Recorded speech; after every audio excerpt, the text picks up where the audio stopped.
Assalamualaikum warahmatullahi wabarakatuh. A'udzu billahi minasyaitonir rajim. Bismillahirrahmanirrahim. Alhamdulillahirabbil alamin. Wassalatu wassalamu ala asyrafil anbiya'i wal mursalin sayyidina Muhammadin wa ala alihi wa sahbihil ajmain, amma ba'du. Alhamdulillah wa syukrulillah. Marilah kita ungkapkan rasa syukur kita kehadirat Allah subhanahu wa ta'ala yang telah memberikan kita rahmat, hidayah serta inayahnya, sehingga pada kesempatan kali ini kita bisa mengikuti serangkaian acara Haflah PAI 2022. Sholawat serta salam marilah kita haturkan kepada junjungan kita, panutan kita, Nabi besar Muhammad sallallahu alaihi wasallam, yang telah membawa kita dari zaman jahiliyah menuju zaman yang terang benderang, yakni ajaran agama Islam. Hadirin dan dewan juri yang saya hormati, pada kesempatan yang penuh berkah ini, izinkan saya menyampaikan uraian tentang semangat juang Pancasila sebagai semangat juang dalam mengisi kemerdekaan.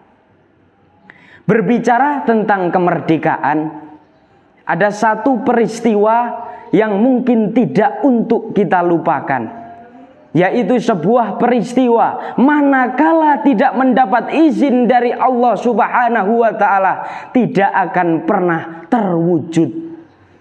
Peristiwa itu adalah di mana di saat para pendiri-pendiri bangsa kita ini memproklamirkan kemerdekaan Republik Indonesia.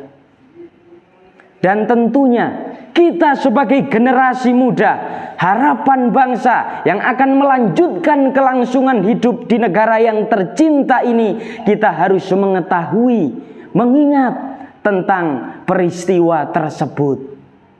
Sekarang ini yang menjadi pertanyaan, seberapa banyak saudara-saudara kita, pemuda-pemuda kita yang mengerti, yang memahami, yang hafal teks proklamasi? Untuk itu, pada kesempatan ini saya akan menyampaikan teks proklamasi.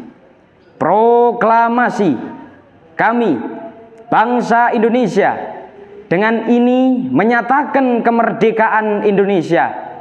Hal-hal yang mengenai pemindahan kekuasaan dan lain-lain diselenggarakan dengan cara seksama dan dalam tempo yang sesingkat-singkatnya.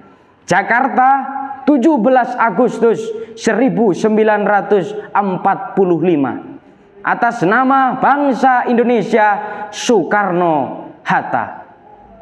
Saudara hadirin sebangsa dan setanah air, marilah kita tengok ke belakang.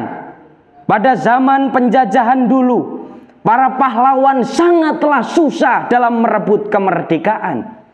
Dengan berbagai ancaman dan tantangan, para pemuda-pemuda kita dulu mengadakan sidang untuk mewujudkan Indonesia merdeka. Hingga pada akhirnya benar-benar terwujudlah kemerdekaan Indonesia itu pada tanggal 17 Agustus 1945. Pada zaman sekarang ini kita tidak perlu bersusah payah lagi. Kita tinggal mengisi kemerdekaan. Kita tinggal mempertahankan kemerdekaan kita ini.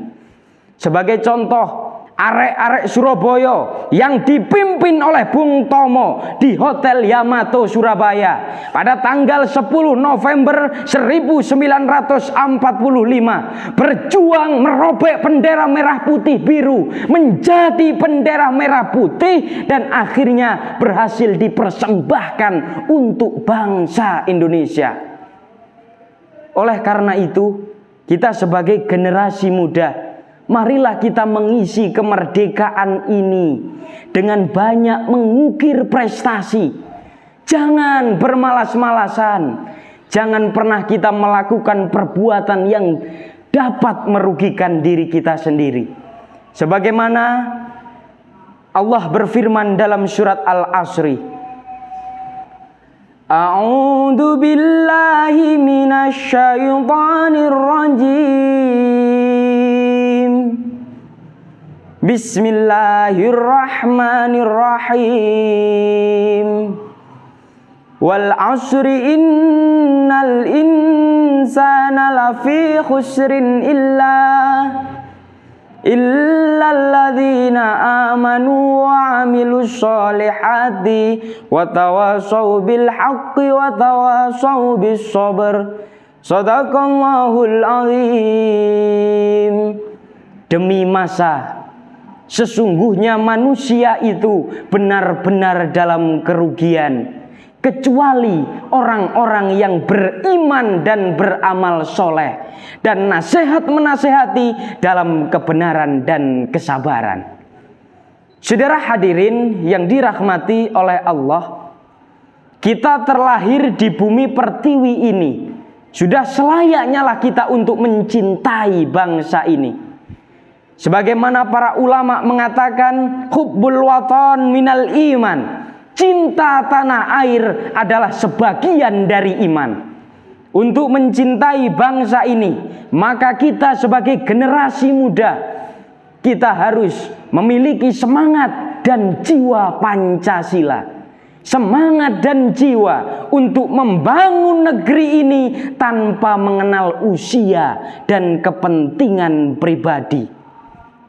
Saudara-saudaraku, pada kesempatan ini, pesan terakhir saya, marilah kita menjadi generasi muda yang berotot kawat balung wesi dan bermental baja, yang tidak mudah mengeluh, tidak cengeng, dan tidak mudah putus asa, serta memiliki jiwa yang besar untuk mewujudkan negeri kita ini menjadi negeri yang baldatun, thayyibatun, warrabun ghafur. Demikian yang dapat saya sampaikan. Ada kurang dan lebihnya saya mohon maaf.